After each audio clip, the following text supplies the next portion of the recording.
Welcome back to another episode of Advisor Marketing Explained. I'm your host, Alex Lerch, and I'm excited today to be joined by both Ryan McClain, the Vice President of Relationship Management at LPL, and also Michelle Fischer, who is the Director of Strategic Communications and HR at Covenant Wealth Strategies.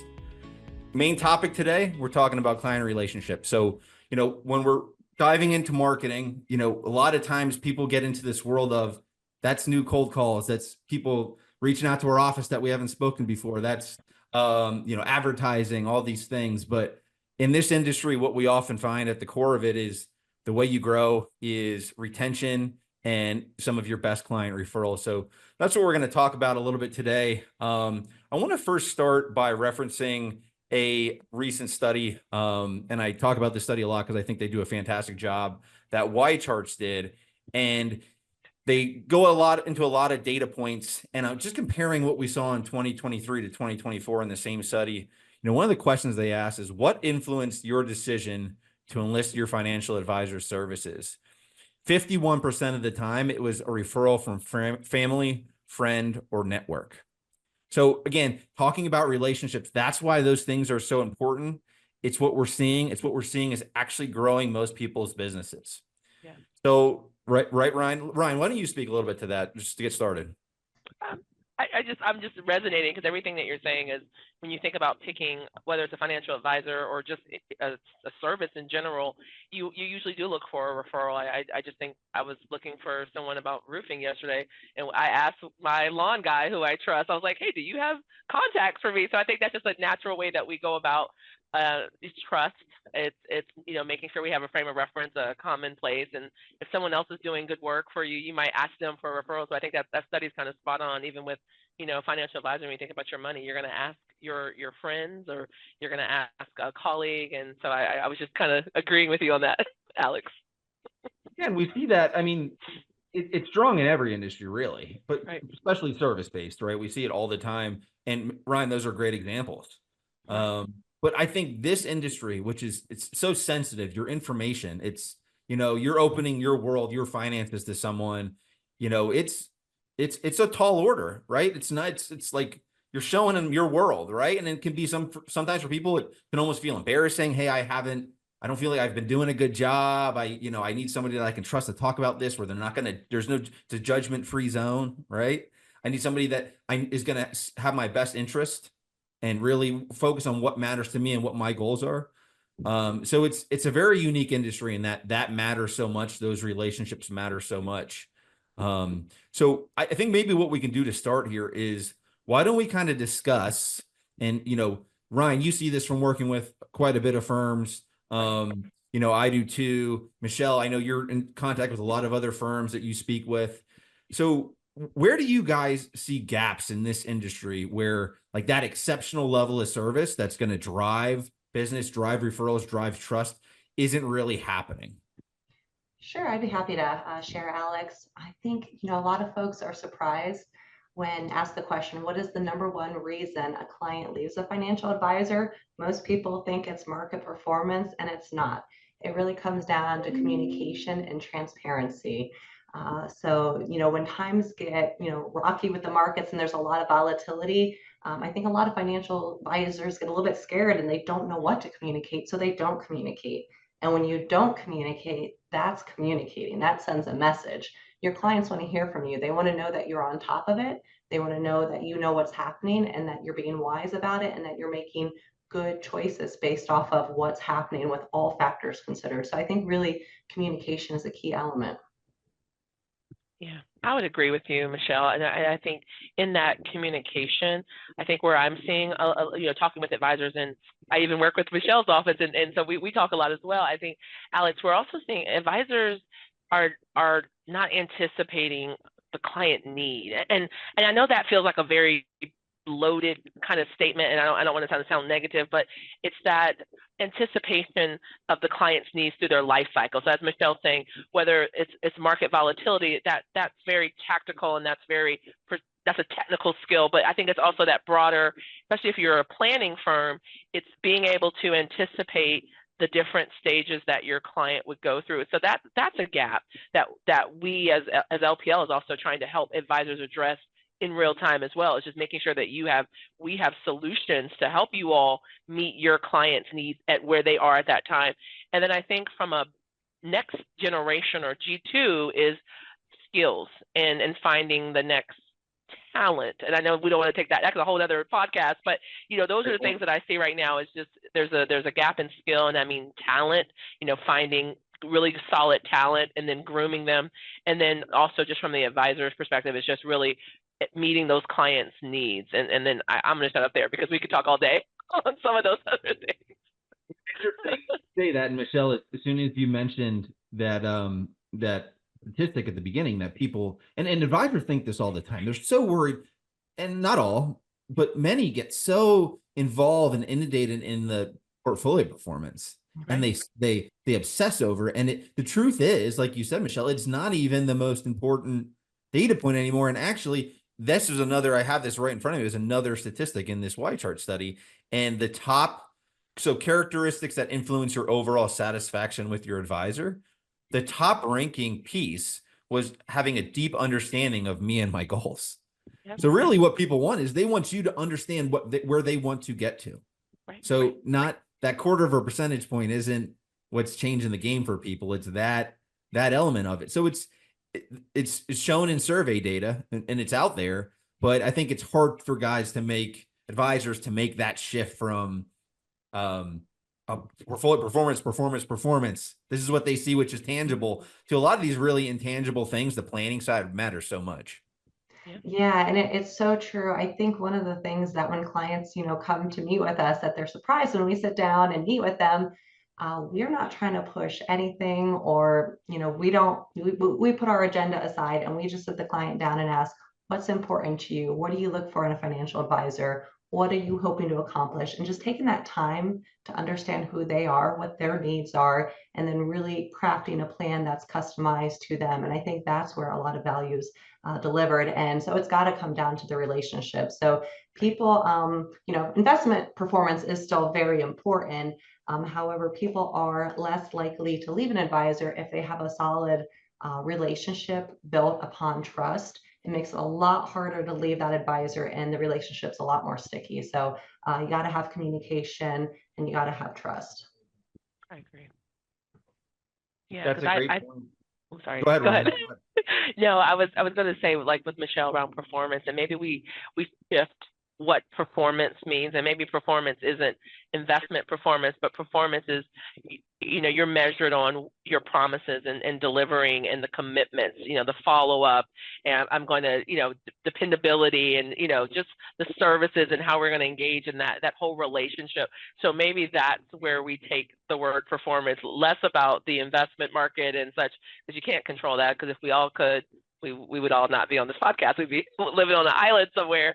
But the performance, we do shift that and make that like my performance, and how our relationship, the trust, how I'm going to treat you, how we're going to treat each other, and we broaden that out. And I think that's where the industry is shifting, is that meeting clients where they are, anticipating their needs now in the future, and then that's my performance, and that's what I'm measured on, and that's when I decide whether or not this relationship is going to last, is just looking at how things are going for the overall relationship. That's great. And so one thing I like to do on this show is, and this is kind of our promise whenever we do this, is we like to give people actionable things, examples of what we're seeing, what we're doing, what I think other people have done well, where there are opportunities within your firm to grow. So, I want to talk specifically today about like client relationship building and things that your firms have seen, and what's worked well, and what you've been doing that, has kind of consistently worked. So I'm going to start with Michelle. Michelle, your firm was actually just recently published an article I read. It was fantastic. That talked a lot about kind of the perspective from Covenant Wealth on how they look at their client relationships and things that they focus on. It talked a lot about transparency, getting people's personal history, the values, and why those things matter. So if you don't mind speaking to that a little bit.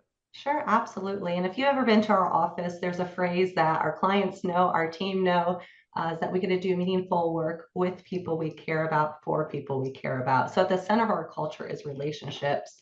And as I said, you have to have communication, which then leads to trust, which then builds the relationship. So when you have those key ingredients, super important. And as we're meeting with clients and having in-depth strategy sessions to review performance and review their individual plan, we always want to make sure that the client is educated and that they know what they're getting into. So, we like to say that the best decisions, including investment decisions, are made within the context of a thorough and complete understanding of one's individual situation. So, transparency is key, making sure that they understand the products and that we're not speaking jargon and over their head. We're coming to their level and speaking in a way that they understand that it's meaningful. One of the few examples that we have is just when markets do get rocky, and I've been with Covenant for 6 years now, and went through the pandemic, and there's been times when the market has gone up and down. So the directions of the market, the two directions are not up and way up, they go up and down. That's natural, that's supposed to happen.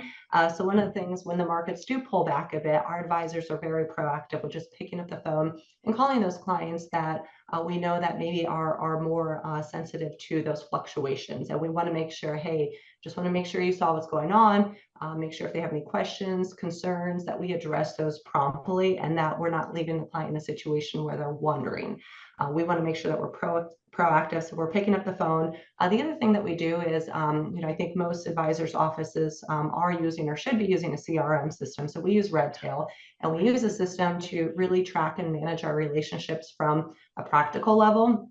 So we can run reports, see when we met with somebody, if it's been more than a year, 6 months, and 3 months. And most clients we like to meet with at least twice a year. Some we like to meet with a little bit more frequently. So we're regularly running those reports. And if there's somebody who's showing up, hey, it's been, 6 months and 2 weeks, and this person we should have met with in 4 months, we should be picking the phone and calling, getting them on the calendar. So we have an amazing team in place to help us make sure that we are being proactive with those communications and outreaches. The other thing that I really like that our team does is we've assembled a client milestone team. So under the umbrella of getting to know your clients, that small talk in the beginning, hey, what are your plans this summer? What are you doing? Where are you traveling to? Anniversary trip to Alaska, or, child's having surgery coming up. Our milestone team works to assemble they heard that, it shows up in the notes practically, and then our milestone team will send a little gift, just, hey, thinking of you. Your son's having heart surgery. Let me send a little teddy bear with a heart on it. We'll send it to that household. And then that client feels touched. They feel that we heard and that we care. I think that's a genuine quality of our team at Covenant. We really care. And it doesn't have to be a crazy, big, elaborate gift, but just something to show that, hey, I heard you, I listened, and I'm following up to see how you're doing. So I think that's a really big way that we try to, support our clients and be there for our clients. Michelle, two things that I just want to emphasize that you got into, which every advisor that's listening to this can do, right? So that I love. Two things that you mentioned that I love. So the first is proactively communicating, especially when the market is volatile. Proactively communicating. One of the worst things you can do is disappear when the market's volatile, thinking, okay, let's just get through this and then I'll talk to my clients when things are good.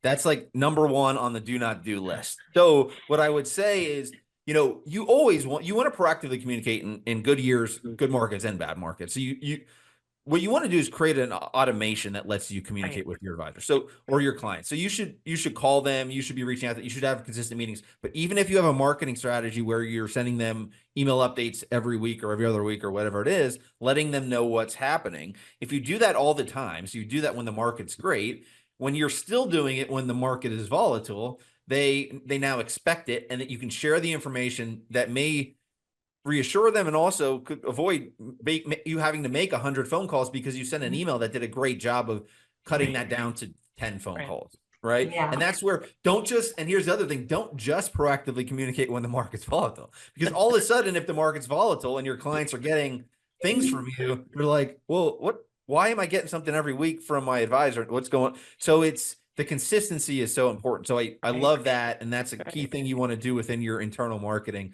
The other thing that you mentioned is tracking milestones, personalizing gifts to people on those things. And then the most important part is, you mentioned you use Redtail. There's a lot of CRMs. Redtail is a good one for advisors. You put that information in there so that you have it, so it's readily accessible. So when someone's job in your company is to go track those things and make gifting decisions and personalized gifts, it's just so much easier. So it's a lot of legwork, and a lot of the stuff you're talking about, Michelle, is things you need to do up front, devote some time to, devote your meetings to, and making sure you have those discussions. But they are so extremely crucial. They are. Thank you. They are. Yeah. So I want to jump. So Ryan, I want to talk about this from your perspective, which is a little bit different because you are communicating with so many firms and seeing how people do things different. So I'm kind of curious what you've seen within firms and what you're consistently the patterns that of good client relationship building you're seeing. Right. I know. I'm just smiling because I was hoping Michelle would tell a little bit more about Covenant because I have the pleasure of working with her team, and I know how well they are, and they're really focused on their process and their people, and they do a really great job. And so when I think about from just whether it's relationship management, working advisor to advisor firms, or this is what I'm seeing is advisors and our top advisors, successful advisors, they really understand their customer. And so that goes back to what Michelle was saying around just the trust and clear communication. It's just truly exceptional customer experience is probably the biggest differentiator. Again, we were talking about markets and some of that. You can't predict the markets. You can't control the markets, but what you can control is your customer, your client experience. And that's going to separate you from the next guy or the next gal that has a similar shingle that you do, right? Like that's just the reality is you can control how you deliver your customer service. I think it's empowering your team or employees. I know there's advisors with different models, but empowering your people, giving them, I love what Michelle said about they have different teams and responsible. So you have people empowered to do a great job and you're giving them a responsibility, and if they feel brought along in the whole vision of the firm, then they're going to perform, and that enhances your client experience. Clients are happy, employees are happy, you are happy, everybody's happy. It's a win-win.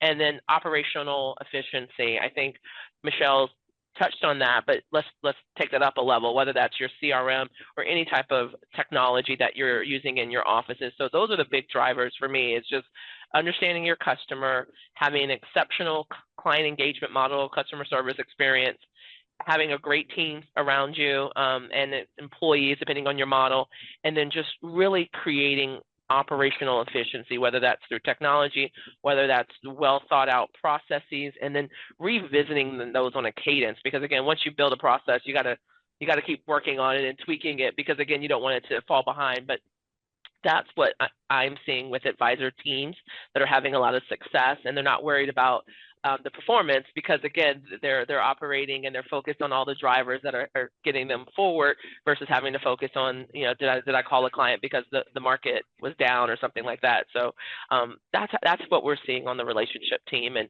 obviously LPL has a lot of tools and support that can help you too. So I'm gonna throw that plug out there.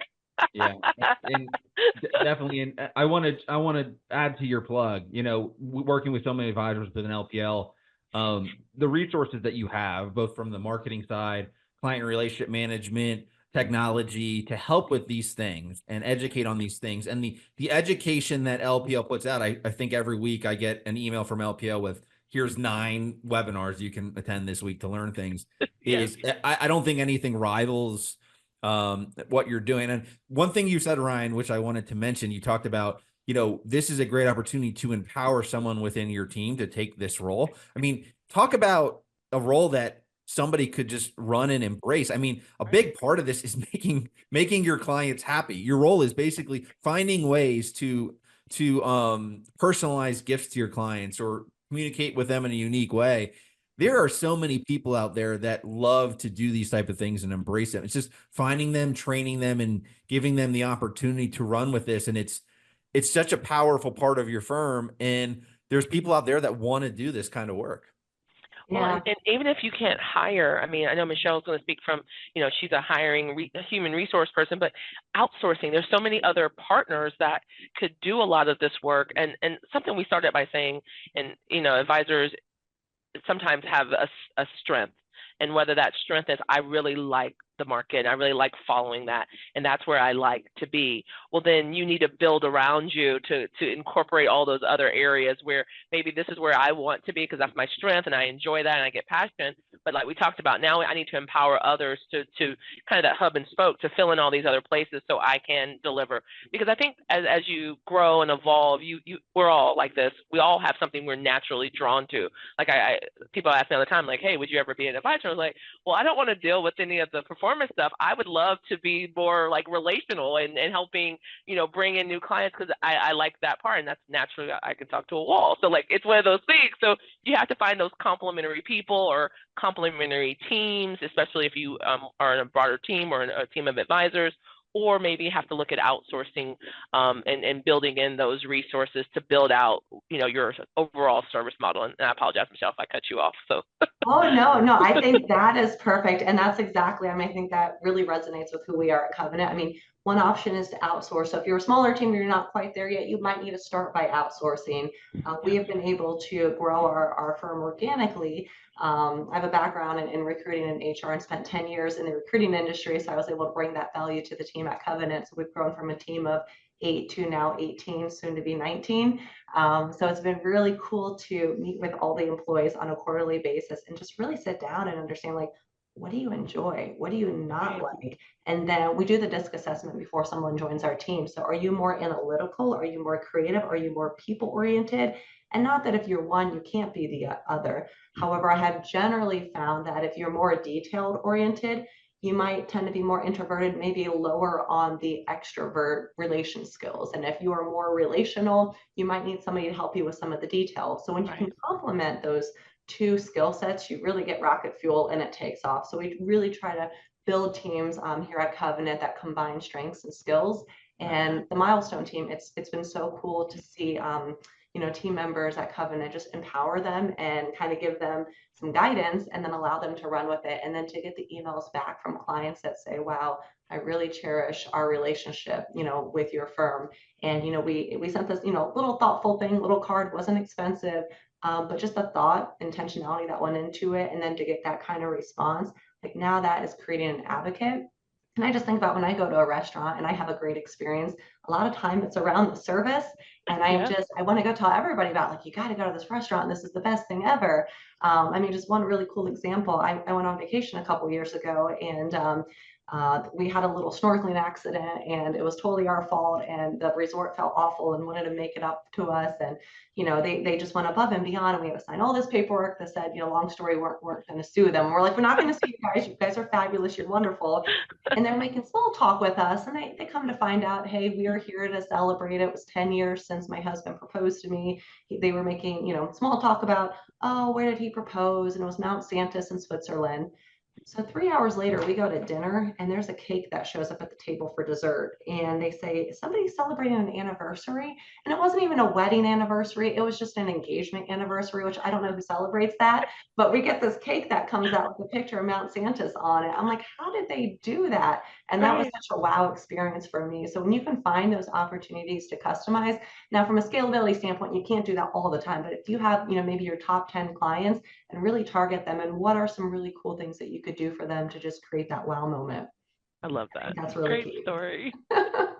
And I want to, Michelle, something you were getting into there at the end, and the issue is, it's a time, money, effort. It's scalable, right? So, and the interesting thing is, I get asked this question a lot because I speak with advisors a lot about client gifting and how to do it and the question I typically get is like, okay, what, based on my AUM and numbers and data, what should I budget for my client gift? And I always struggle to answer that question because the answer I feel should be it's not so much the budget, it's the meaningfulness of the gift you're sending. So I typically say I'd rather you pay a staff member to dive further into your however many clients you're gifting, maybe it's your 25 or your 50 or whatever it is.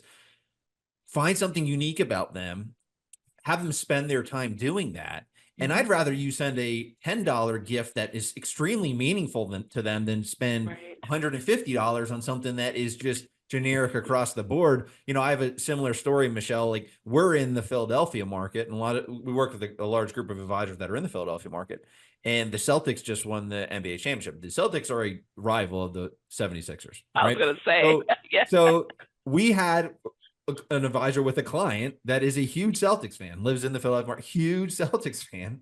So what the advisor did is, a couple of days after they won the championship, he sent him a Celtics championship hat, which was probably tough for the advisor to do. He's a Sixers fan. But, for that client, it showed like, oh, he thought of me when it happened. It was meaningful. It was a $20 hat, $25 hat, Yeah. right? But like, it's a conversation starter next time he sees them. So, and it's, hey, I'm willing to accept the fee. You guys want to, so, but like that's the way I think you build relationships. It's like, have some fun with your clients, notice something that's unique about them and do that. So, when you're thinking, again, for advisors that listen to this, don't always think of it as like, it's a math equation where it's like, I need to spend X to validate the amount of money I'm managing with this person. It's not. It's like, what's meaningful. It shows you thought about it. Shows you took some time to recognize something. So whether it's a life milestone or just something that they have a ton of interest in where you can gift them, that's an opportunity that you want to make sure you're taking advantage of.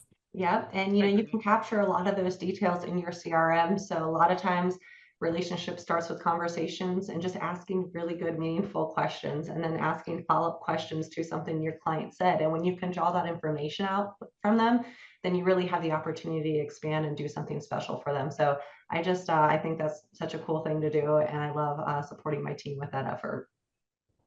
Yep. Great. I want to shift here. I want to kind of finish off. I want to talk a little bit about technology and where the values of that and how that can help you to do some of these things. Yes. But I want to I have one more stat I want to pull from this Y chart study, which it relates to a lot of what we're talking about. So 79% of clients prefer to be contacted at least every 3 months by their financial advisors to discuss their financial plan and progress towards their goals. That's the 2024 number. That same number in 2023 was only 47%. So it went from 47% to 79%. So it almost doubled, which I think is interesting. And, there are probably a lot of different applications and reasons for that, but it shows you kind of how much our world is changing, and people expect communication from their advisors more than ever. And that's just in 1 year shift. That's a huge jump. And, contacted can mean a lot of things. That doesn't mean you need to meet with every client every 4 months. Right. But what it means is, you need to find forms in different ways that you can be in front of your clients. And there's a lot of channels you can do it on now to communicate with your clients. Right. And everybody's a little bit different. You have social media is a channel for you. Email marketing is a channel for you. There's still traditional old fashioned ways to communicate with your clients that still work. Yeah. Right. So keep that in mind is not only is it important to communicate with your clients, but make sure you know where they are and you know where their channels are and you're communicating with them in those places, at least somewhat. Because the truth is, if you have a client who you communicate with once a year and they're on Facebook all the time, they're going to see other people's financial information. Maybe not even, and the truth is not even the right people. It's going to be some teenage kid talking about crypto and they're going to start all of a sudden buying in. So if you're not the one communicating with them and keeping them, on the right path, and they trust and you're transparent with them and they trust you, you're opening these avenues. So just make sure you have a strategy to get touch points in front of your clients as much as you possibly can. I agree with that, Alex. And I think, a lot of advisors I don't want to call it an intake form because that feels like more medical, but you have your kind of onboarding process, and you may even ask sometimes what your client's preferred form of communication is. Texting, I know for some is still feeling through that, but ideally you could start to collect some of that. And I know Michelle has talked about her CRM and, starting basically creating this repository of insights about your client. That's where you're going to track your gifts. That's where you're going to track the special moments and the things that you can turn into really cool experiences for your clients on those milestones. But start to track the way they like to communicate, because I think nothing is more powerful, especially if you're communicating with me the way I like to be communicated to. And there's a formality, like you said, we have to have the annual meetings, and there's my little small compliance ad. I know for those of us, we have to have those annual meetings, but there's other touch points where, through your newsletter or through text messages, maybe blast messages, hello, surprise, congratulations, it's summer, just different ways, but trying to communicate the way your client likes to be communicated to, I think will go a long way. And like you said, there's so many tools out there that can help create automation and process, but I don't think, and based on your stat, I think humans, we've lived through something, I hate to bring the pandemic into this, but we've lived through something. And I think now we are valuing human touch and connection more than everything. Technology is taking over our world in such an interesting way, but that I think we're naturally wanting more human connection. And so whether those meetings are, you have options for more in person where it makes sense, but then also having that virtual for that person that just really likes that. I think that's where we're going to see the shifts. And I think if you start to adapt and lean in, and that goes back to that meeting your customer where they are, I think that's where you're going to drive more delight, and you're going to see your business grow in different ways because you'll be able to reach more and touch more people, especially if you're working and communicating with how they want to be communicated with. So. Yeah, and I love that, Ryan, it's tracking their communication preferences, right? And the truth is, some of our best clients are in an older demographic, right? So you still have to find ways. What are the best ways that they communicate or they want to communicate with you? And a lot of it's very common that they're not on social media or they're not even checking their email, right? They're in the stage of life where this isn't that important to me. We have a lot of advisors that still send a couple times a year an old school print newsletter with information and articles and things that are going on with the firm. And the truth is, for a lot of people, that's still the best touch point. So it may seem old fashioned, but like you mentioned, Ryan, it's not about what you think is the best form to communicate. It's what your clients are telling you. And then it's you taking action to say, here's the ways we're going to communicate based on what the data is telling, based on what our clients are telling us is the easiest way to communicate with them.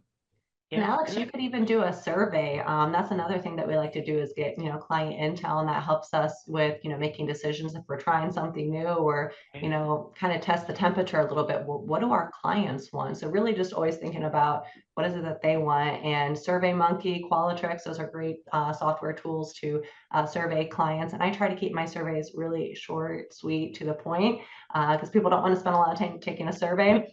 And then, you want to make sure that you word it in a way that it's not biased. I also like to word it in a way that, multiple choice, give them some options. And I think that's really helpful as you're thinking about your marketing approach. Yeah. And quick shameless plug again. So, Ryan, we did a podcast a little while ago on your show with LPL, which people, if you're with LPL, you can go into ClientWorks, you can access it on testimonials. And one of the things we talked about is surveying your clients is a good way to find out, hey, they may be a good fit to provide us with client testimonial information. And that's a whole different podcast episode, which definitely check out. Duncan McPherson's on that one as well. But we won't get too much into testimonials, but another big key piece of client relationship building. Oh, I mean, well, right. We won't touch on that, but that's a whole nother place of just creating those experiences, because your clients are going to tell you, and you want to know what they think about you, because that's what they're going to tell their friends. And I know, so that all this is interwoven. But I think, Michelle, when you mentioned about survey, and I know a lot of advisor firms use advisory boards or client advisory boards. That's another way to garner feedback. And then I know we briefly touched on that. Segmentation will also kind of help you determine the best ways to communicate or provide services. Because again, we're not talking about everything is not a one size fit all. It may be this particular segment of my clients I need to do this for. And I mean, we haven't even touched on the tech tools that can help you kind of live into that. But that's where I'm seeing differentiation. Again, we all are, I hate to say it, you have somebody has wealth manager or financial planner or advisor in your title, and we're limited to the ways that we can market ourselves because of industry and regulation. But where you can differentiate is what you're delivering from your client experience and your client engagement model. Because again, the way the industry works, I mean, there's only certain titles we can all use. And so I think, Alex, that just by working with some of your advisors, the best way to differentiate is what you deliver in the experience. Guys, I really appreciate you jumping on with me today. Great conversation. This is such an important topic that gets lost because it gets mixed in between marketing and business development. And it's this little piece that so many people miss, which is maximizing and managing your current clients and making sure their experience matters. So thanks for jumping on today. What I would recommend if you're listening, follow Michelle, follow Ryan on LinkedIn, check out their firms. If you're with LPL and you have questions, reach out to Ryan. She's a fantastic resource. Right, Ryan? I'm not trying to flood your email box, but fantastic resource. I'll get you around LPL. Yeah, yep, of course. So you can listen to this and more episodes on Advisor Marketing Explained. Make sure you follow us on Facebook. Subscribe where you listen to your podcast. We're on YouTube, Spotify, Amazon, all the good ones. Thanks again for listening. And Michelle and Ryan, thanks for joining us. Thank you. Thanks, Alex. Thank you.